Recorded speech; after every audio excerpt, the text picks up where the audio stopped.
What is going on, everybody? It's Alex coming back here with another video. And today, we are doing my wide receiver rankings for the 2021 NFL draft class. So, obviously, I was going to do running backs, but there's a certain player in this list, and you guys got to watch a little bit in because it's not one of these top five guys that it was a big surprise to me because I had no idea really anything about them. But after watching them, there's something special about them. So, keep tuned for that. Watch all the way through because for the majority, I think that until we really, honestly, all of these guys I know quite a bit about. Nico Collins is probably the guy I know the least about out of all of these guys. I've still seen a lot about Nico Collins. So if you guys are new, like, comment, subscribe, do all that jazz. Let's have some fun. Let's get into this.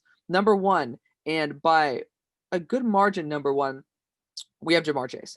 Now, I'm going to talk about why he's ahead of Devonta Smith in a second, but just looking at Jamar Chase, if you want it in a nutshell, I was semi-low on Justin Jefferson last year because I saw how good Jamar Chase was compared to him. And I thought, oh, well, maybe it was Joe and Jamar who were basically, ooh, we got voice crack. Who basically were getting Justin Jefferson more open reads as well as the ball placement right on the spot. Turns out Justin Jefferson's a stud. He's amazing, great wide receiver. So what does that say about Jamar Chase? Jamar Chase was leagues ahead of Justin Jefferson there. Like, he was the clear number one. So that is insane. Talk to the 49ers head scout. Watch it on the channel because we got two videos up. Really great talk with RJ Gillen, head scout, pro personnel scout for the 49ers. Love that talk. And he is 100% firm on the idea that Jamar Chase is better. Now, they are about 1.5 years apart. Devonta Smith is older, but so we're gonna round up and just say it's like similar to like a January 1999 kid, right? And Jamar Chase is he's a March 2000 kid, so the guy is a year older pretty much than I am, which is insane. It's insane that those guys are going to the NFL. I feel old as hell, but he is a year and a half younger. He's 35 pounds heavier, so there's just a clear gap to me between one and two. And another reason why Jamar Chase can be number one with zero doubt in my mind. Devonta Smith said he's going back to Alabama to put on weight. He couldn't do it. I know it's COVID, so maybe there's a chance that COVID didn't allow him to be as good on his promise as he could have been. However, the fact still remains. He didn't eat enough, or else his body's already maxed out. Because everybody's body works differently, man. I mean, I can see there's some dudes out here who's 145 with a big ass butt. So, I mean, it's like you can see also like a 180-pound guy at my same size who has like a straight stick butt. Just guys are built differently. Everybody's bodies are built differently. And Devonta Smith might have been maxed out. I hope he hasn't been, but we're talking about Marvin Harrison. Marvin Harrison didn't declare that he's going to the best weight program in the entire country to put on weight and couldn't do it. I'm a little bit worried about Devonta Smith. Just a little bit worried. They're the same size. Jamar Chase, 35 pounds heavier. And he's everything you ever want. Jamar Chase is literally Weapon X. He is something that we have seen multiple times before, but I mean, with his talent, if he is better than Justin Jefferson by that margin, he could be in Calvin Johnson type talent territory. We got to see how he runs. I think maybe he's going to be like a low 4.4, but if he reaches that low 4.3 territory, like similar to DK Metcalf, we're seeing potentially Megatron 2.0 coming into the league. That's what I'm saying. He's insane. No disrespect to Devonta Smith. And why Devonta Smith is ahead of Jalen Waddle is this. Jalen Waddle was better than Devonta Smith in the 4 games that he played this year. He did get injured, so that might knock him down a little bit. But Devonta Smith played and won a Heisman without Jalen Waddle. Jalen Waddle has never performed on a roster in college without having 3 or 1, given the fact that 2 went away last year, first-round draft picks sitting right there on the roster. There's been so much talent around him. Again, this could be a Justin Jefferson moment where it could just show how good Devonta Smith, Jerry Jeudy, Henry Ruggs were. But I'm going to be honest, guys. I'm going to be honest. When I first scouted him, Jalen Waddle was the worst of all 4. It was a little bit scary to me. I know. I love my Jalen Waddle. He's improved leagues since I first looked at him. However, we saw Jerry Jeudy come into the league. He looks pretty good. He has his drop issues, which is why he wasn't my number 1 wide receiver. Henry Ruggs looks like he can disappear. that's a little bit scary because it's not like, oh, Justin Jefferson came in and he's like lighting the league up. He didn't look as good as the guys who are in the league who aren't really lighting it up. That's a little scary to me. I had Devonta Smith, I believe, is my number one guy until I was like, no, we can't put him above Jerry Jeudy. So that just, to me, I'm kind of set in this, but it's still, Jalen Waddle's amazing. He's absolutely amazing, especially after the catch. You get him in the ball in space, he's absolutely insane. Next, so this is where the ambiguity comes in. Rashad Bateman, Terrace Marshall, Amon-Ra St. Brown. I mean, you guys can have your fun trying to order them whichever way you want. You could put Rondale Moore in there as well. I did a full in-depth scouting report. If you guys want that, comment down below. I can, of course, link it down in the description. I've done one on Elijah Moore and Rondale Moore. They're pretty good in-depth ones. You know, Elijah Moore, we'll talk about him in a second. Rashad Bateman, I've seen, the only reason he's really here, because I'm not that big of a fan of Rashad Bateman, I've seen comps to Justin Jefferson. And I started looking back on the tape, and I'm like, you know what? I don't want to think that he's Justin Jefferson because, you know, you can't expect somebody to be the best wide receiver coming out twice in a row. That doesn't happen, right? So Rashad Bateman, when I started seeing him not on the squad with Tanner Morgan, I realized how much he bailed out his quarterback. That to me spoke leagues towards the fact that people were saying, oh, he could be a Justin Jefferson. I don't think he's going to be. Otherwise, he'd be up here. But he has the size at 6'1", 210.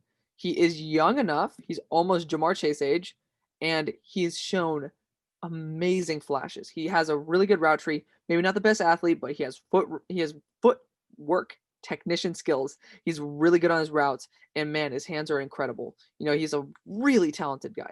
Really talented guy. I love University of Minnesota. You know, I have a little bit something against him right now because Tanner Morgan was supposed to come on the show, but they were kind of a dick about it. But, you know, apart from that, you know, all respect to Rashad Bateman. He has unfortunately made Tanner Morgan look a little bit pedestrian without him. And that shows that, you know, when you take away something like that, it shows what you're missing. Because there's a phrase, you love what you have before you love what you had. And I'm pretty sure that Tanner Morgan was missing what he had a lot. So next, Terrace Marshall. We're going to go through this a little bit more quickly because obviously this was a big jump right here and we had to have some big conversations right there. Terrace Marshall, we've seen the flashes this year. Played really well, showed that he could be a number one wide receiver. I mean, you look at him, like, look at this. He's younger than freaking Jamar Chase. He is the same. He's taller than Jamar Chase. He's lighter than Jamar Chase, but he is a really talented player, man. I started seeing this. I'm like, dude, this guy didn't look that great. I started watching him. I'm like, hold up a second. This guy has something to him. And this class, I mean, I'm telling you, this might be the same news for the next 10 years because it seems like we're saying it every year. This class is really good for wide receivers, man. I'm telling you, there's some really good guys in this class. And some of these guys might not fully develop. They might be really good day one and just stay at that level and never develop. Some of these guys might develop to be Deontay Johnsons with hands. You know, there's a lot of potential there. But I'm telling you, this class is really good. And honestly, this is the line where I draw. I mean, if we're talking about scheme fits, this is the line where I draw where I'd be okay with them going the first. That's insane. Where I think that guys should go in the first, right here. Right here's the good line. That's a good line. But next, Amon-Ra St. Brown. I mean, I saw this guy play for a very short period of time in the Pac-12 championship. This guy's, I've seen, of course, him play every other game, but this guy's special. Like, he is really, really good on his routes. I mean, you've seen him. He goes for aggressive catches. You see his size? He's 6'1", 195. He plays slot, but he also can play on the outside because he took over for when Michael Pittman went. I mean, he has versatility, has really good routes, has good hands, has some good speed, good after the catch. I'm telling you, there's not too many faults with any of these top wide receivers. Not many at all. It's insane because last year we were saying similar things, but I felt less confident last year than in this year's class. That's just a funny thing. Like, I have more confidence in Amon-Ra St. Brown becoming a really talented player than Denzel Mims. And Denzel Mims is my number 5 guy, and he's my number 6. That's huge because I was saying, like, he could be a poor man's Julio Jones for Mims. I was like, I'm bugging. Next, Elijah Moore. So this is my first one I did a real in-depth scouting report on. Elijah Moore, it depends on where he goes. If he's going to a scheme where he's going to have to run a lot of box outs and ins, that's going to be his worst case scenario.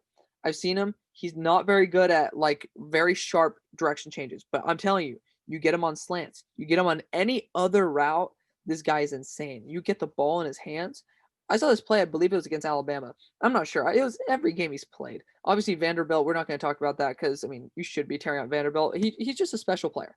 When you see a guy be a true weapon where people are scared shitless of you, you guys got to watch out for that. He could be number 6. It's just, again, it's a true testament to how good this class is. Not a knock to Elijah. But I'm telling you, he has some drop issues, but that's okay. You know, like we can get on the jugs machine. It's not as bad as the next guy we're going to talk about. Elijah Moore's really good, like really good. He's been good for a couple years as well. And look at all these kids; they're so young. He's going to be what 21 at the draft, like just 21. These kids are so young, and that's absolutely awesome. I mean, the guy can't even freaking drink right now. All right, how crazy is that? And he's an elite weapon going into the NFL. Just it's absolutely awesome. I love to see it. Elijah Moore is really talented. I watch Ole Miss all the time. Next, Rondale Moore. You know, this people will probably think that he should be higher, and I totally get it. But I did another in-depth report on this guy, and man, I don't think I've seen drop issues like this in my entire life. I mean, actually, there is one guy who's on this list who has worse hands than Rondale Moore. But if you guys talk about Deontay Johnson dropping a billion balls, dude, I don't think that Rondale Moore's really had one solid catch on my entire tape. Obviously, that's a little bit of an extreme, but I haven't seen him make really, really good catches at all. He can't. He's like, it's weird. He runs like 4.3, right? And he can't beat guys down the field. He doesn't play at that speed. That's just the weird thing. He plays at it with his short burst. Like when you see him do like insane box outs and stuff, it's like, holy crap. Who has that type of change of direction ability? It's insane. But Rondale Moore, it's just like you give the ball in his hands, he can do some really good things. Injuries are a problem, hands are a problem, and that's pretty much it. And also, he has an attitude problem. When the ball's not going to him, he doesn't do shit. Same thing with Elijah Moore. Elijah Moore, both these Moores just don't really do much when the ball's not to them. This is a huge one. You know, Cadarius Toney could easily be up here. I gotta watch more of him. This is gonna be the biggest telltale sign when I do more tape study. I'm afraid of Cadarius Toney transitioning to the next level. Legitimately transitioning to the next level. I'm perfectly fine if he gets taken in the first. I love his ability. His ceiling is higher than all of these guys above him. Seriously, he could be number 3 if he goes to the right scheme and can transition. Like this guy's improved leagues over every single year. I had him as a first rounder 2 years ago. Yeah, he's really good. I'm just afraid that, you know, the Florida scheme likes to make players look really damn good because they do a really good job there. And Kadarius Toney he's just a really weird player because he disappeared. That's what scared me. He disappeared. And like I was like, what happened to this guy? We need to use him more. And then this year he just came onto the scene and looked amazing. So maybe they knew that and they're just trying to save him for maybe a championship winning year when Tua is not around. But you know, Kadarius Toney is a really fun weapon, and this list very well might change. But Kadarius Toney definitely deserves some first round hype. This is the pick I'm talking about. This is the player. D'Wayne Eskridge. I had no idea who the hell this guy was before today. I asked my boy Mason to go scouting on him, and I was like, you know what? I'm a little impatient. We got to see what he thinks about him. But I started watching D'Wayne Eskridge, and I was like, whoa, okay. You know, like Madden, when you do these slant routes and it's like man coverage and you just take it to the house every time? Yeah, that's him. He's a former cornerback, and he's just so fun. He's so fun to watch. 4.3 speed. You know, the only reason he's really down here, the dude's going to be 24. He was born in 97. He's going to be 24, I believe, in his first season. He's 23 right now. And that means that like all these other dudes who are younger than him have a lot more to earn. Because I had him actually right here in the number 7 spot, but I was like, dude, Elijah Moore is literally 3 years younger than him. Will Elijah Moore be more, no pun intended, than D'Wayne Eskridge in 3 years? Absolutely. So D'Wayne Eskridge, he's going to be a guy, if you want to slot him in day one as a slot, again, no pun intended, it's going to be wonderful. He is so talented, man. He has some good hands too. Like this guy could be a sneaky second. I'm not going to lie, could be a sneaky second. And this one's, I guess, another controversial one. I've been in love with Johnnie Brown. You guys know this about me. I've been taking Johnnie Brown in like the 7th round every single draft I would pretty much because TDN like to put him down there. And I'm like, dude, this guy deserves to be a 3rd round pick at least. He's young. Again, look at him. He's a junior. He's a true junior. He's young. He has hands. He has speed. He has not a fully built route tree. That's UNC's fault. But I'm telling you, this guy could be special. I love Johnnie Brown. I don't know why he received so much hate, but now TDN's starting to realize it. They're starting to love a little bit of Johnnie Brown. He is a really, really talented player. I'm so excited to see him go to the league. Seth Williams.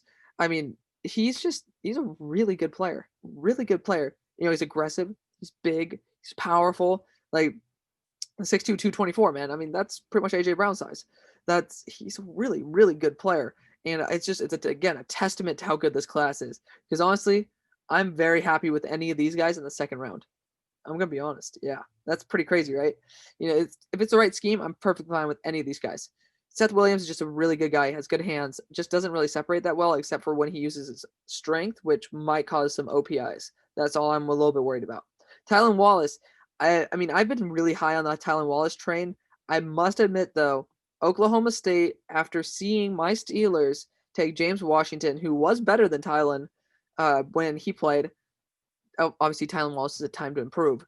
Tylan Wallace, I've heard a lot of comps to Darius Slayton. He has some really good ability, but I'm not 100% confident in it. And again, this is a testament to how good the class is.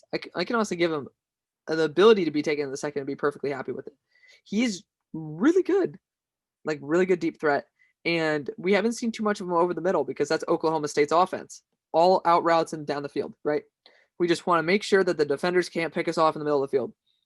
And that might really limit him when it comes to interviews, when it comes to route running on his pro day and stuff. It might really hurt him. That might drop his draft stock. Daz Newsome, he's a really fun slot weapon, man. I'm telling you. It's a pretty big drop from him and Elijah Moore, but I mean, I'm telling you, these guys right here, they're really, really good slots. Daz Newsome's great after the catch, has some really good burst. Again, these guys are only slot, though. You can't really put them anywhere else. So having Elijah Moore that high shows how good he is.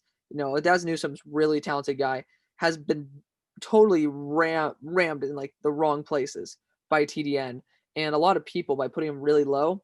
And again, that might just be because a lot of teams don't need a slot. You only need one slot. Well, you need two for a backup, but you don't really draft a backup that highly. Daz Newsome, really talented. If he goes to a team that needs a true slot, that's going to be amazing. Jalen Darden. I saw Broshmo. I don't know. One of my subs only looks at him and me for reliable draft content, which I could probably do a mock the mock on some of the stuff he does, but he has him going in the second to, I believe, the Browns or something. I'm not 100% sure of the team. Jalen Darden's so fun. You guys need to watch this tape. One of my subs let me on to Jalen Darden as well. And I'm sorry for not remembering your name off the top of my head. It is college, I got enough stuff to remember. I of course remember who you are, especially if you comment it. But Jalen Darden's so fun. He's a little spark plug. He just boom.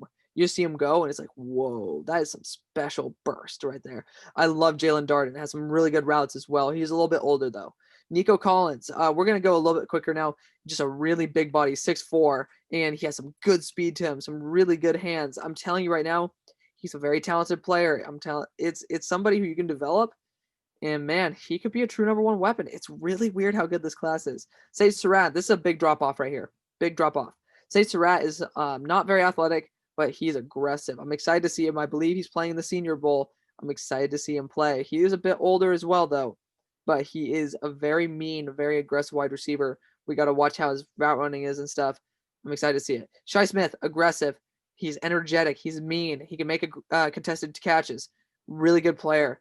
Think that he might be buried on the depth chart a little bit in the NFL, but he has the potential to be something special. Tamorrion Terry, this is one where a lot of people probably have him lower, or maybe a lot of people have him higher. Tamorrion Terry is a guy who I've heard he can run potentially 4.3s, but I'm telling you right now, this guy, I think he has the same birthday as Jamar Chase. I'm not 100% sure on that, but March 21st. But Tamorrion Terry, I've heard 4.3 type of speed at 6'4". Like, yes. Are we talking about a Miles Boykin situation here? Tamorrion Terry might be taken in the third round. You guys just have to watch out for that. That's a big, big alert. Like, he has all the intangibles that you probably want, fully developed route tree, and he's fully taken on the full brunt of having to be the entire offense for Florida State. I really like Tamorrion Terry. Going to be a late round steal for anybody if he falls to those rounds.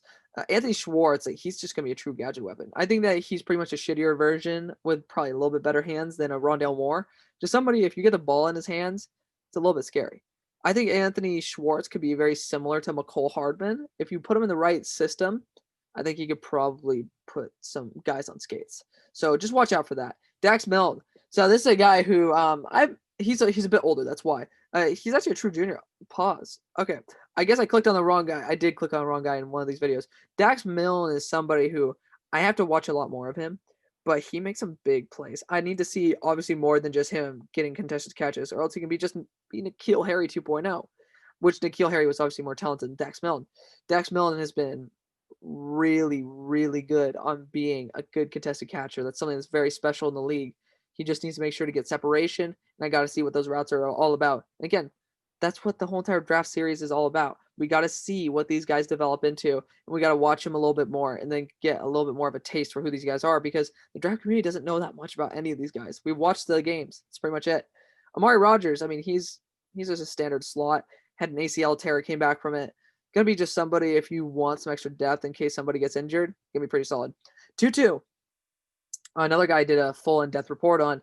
This is the worst hands I've ever seen in my entire life. Worst hands. I mean, this is worse than anybody. I mean, I'm trying to remember the guy's name. He used to play for the Patriots. I think he had like 10 drops in a game or something like that. It's just horrible. He can't hold on to the ball. He's lethal, scary, but honestly, he's not that good after the catch.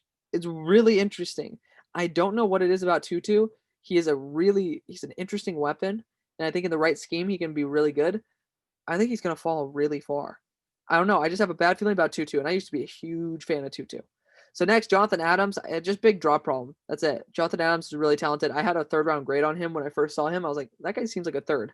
So we got to watch a little bit more about Jonathan Adams. And then Des Fitzpatrick, I mean, I don't know why he's getting so much disrespect, but this dude, he has a pretty complete route tree. He's aggressive. He's mean. Louisville does a really good job at getting their guys to play every single play at their max potential. And he's a really talented guy. He is really old, though. So he's going to be a guy, if you want somebody who is not very high floor, I mean, not very high ceiling, but pretty high floor, just to be able to, hey, we got some backups in case our guys get hurt. This is the guy for you. He has really good skills. So let me know what you guys think. It's obviously a very long video today. Maybe not very long, but very long for this type of series. I hope you guys enjoyed it. I'll see you on the far side. Peace.